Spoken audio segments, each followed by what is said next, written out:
Taste of Wodonga 1 was a real success in many ways. We had community who'd heard about the event who were really excited and disappointed they missed out on that first round, saying, when are you going to do that again? I want to be a part of it, I want to go along and meet these people. We're able to be here tonight having our second take, and that's just fantastic here at Miss Amelie. How exciting. So perhaps one thing we needed to think about following on from the last event was how can we continue to make connections and put the people who were the businesses, the chefs, the restaurants, the producers on the night, how can we put them in front of the public on an ongoing basis? So that's become part of this event, and we've really needed to think through, I guess, a platform or a way we can do that. And yeah, coming in with We Eat Local, creating a partnership with them has been fantastic. And we look forward to the next 12 months and working with them and building exactly what I'm talking about. Populating an app, a platform with all our local producers, eateries, restaurants and farmers markets as well. Tonight we have a number of businesses and producers on board to tell the story of local food, and some of these businesses are involved in the actual meal, the canapes I should say, that are going around. Beyond that, we also have a number of other hero businesses here to network tonight, be part of the story, be part of the conversation, and they also are restaurants, chefs and fresh food retailers as well. So that's very exciting, and we're looking at about 12 other businesses that are part of that story. We're really proud to be part of the 2019 Albury Wodonga Sustainable Living Festival.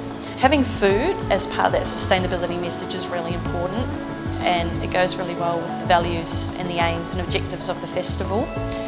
Launching the partnership with We Eat Local as well is fantastic, because it does focus on that 100k radius of our area and trying to encompass food producers, restaurants, eateries within that particular radius. So talking about food miles, we're talking about trying to work with producers as well who have some really strong values around sustainable practices and what they do.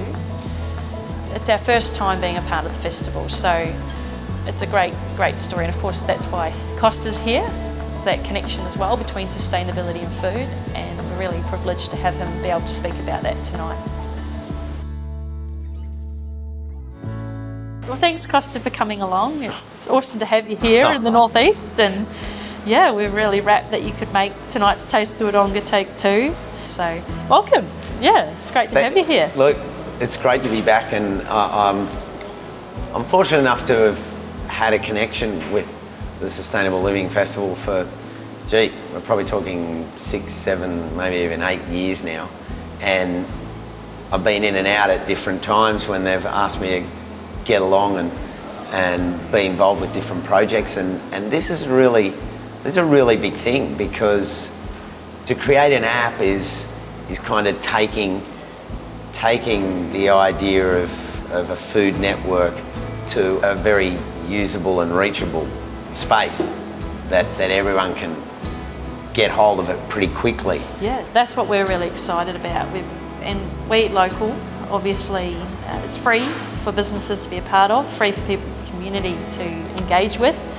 Uses social media, and that's something that's really exciting, because we want the community themselves, we want to start pulling on emotional purse strings, I guess, of how people feel about their food. Like, okay, I want to buy my food from this business because I know that person, I know their story, I want to be a part of that. And I think, you know, having a community member take a picture of the restaurant that they're eating out of and checking in or sharing that with their friends, they're actually doing a big part of that advocacy role. That advocacy, it's like kids teaching kids. When kids are taught something by another mentor, they listen to them like this. And this is exactly what you're doing here. This is a resident, this is a local saying, I put my name behind this. If someone I know says, I buy there, and they're willing to connect with that, put it up and say, I'm behind that story, then you really realise the importance of story. And there's no end to story. You know, there's good stories everywhere, but they've got to be told and they need a place to be told. We've picked up in our region that marketing, putting yourself out there as a business, as a producer, sometimes there's a bit of a gap between how we can do that and how we can, I guess, reach different platforms. And so we're hoping this can really create, also cement some of these smaller businesses as well in that, I guess, communication front. Accessibility is the key, because you want to shy away from the idea that local food is trendy, like trendy as in big coin and limited access, because you want to be able to say this is local food, you pay a fair price, and the farmer and the grower gets the money. So the bit extra that you're paying in the knowledge that the farmer's getting direct payment, they're not having to drop their price because someone's taken a big chunk out of the middle. You know, these are the key parts of the narrative, that you can say, yeah, we can have a nice evening, but this is every evening.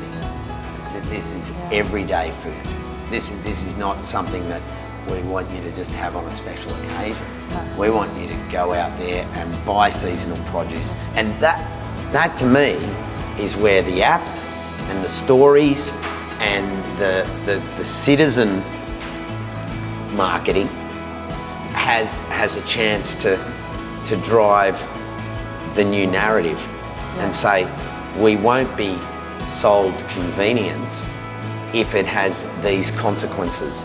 But you don't have to drum that. It can be the side effect of a good story around good seasonal produce at a good and fair price that rewards the farmer. That's so important. That's what we need to fight for. So, thanks very much for your time. It's awesome to have you here. It's great to be here. Keep driving that food bowl, the local food bowl message. I'm right there with you. It means a lot. Coming tonight, I've been surprised by what was on offer and just to see the amazing food, but also to see what is happening in Wodonga. As a health professional locally, it's so good to see the amazing food that is available and the things that are happening, and providing that food from scratch to people in such amazing ways. Great food, amazing people, amazing venue too. We're lucky enough to enjoy this historic building and in Wodonga, so it's a great place certainly, and amazing food, as I said, local producer, and it's awesome to be able to talk to everyone and learn things as well. Even for me, for work, it'll be learning new things, details, and it's great. I'm somebody who wishes I could grow my own food and have tried and failed a couple of times, and so I've now resorted to buying and eating local food. So seeing it tonight on display and in the most beautiful ways is super exciting for me. I love it. The Wodonga Local Food Network is everybody's. Our businesses, our food producers, our greengrocers, our supporters, everybody is a part of the network. So come and chat to us. Come and join us today. Express your interest. Got an idea? We'd love to hear about it. Stay tuned. Early 2020, the Wodonga Local Food Network will be back again, this time with some new producers, some new restaurants, some new eateries and fresh food retailers to tell the story again of local food. So make sure you keep tuned on Facebook, Instagram and our website for more details.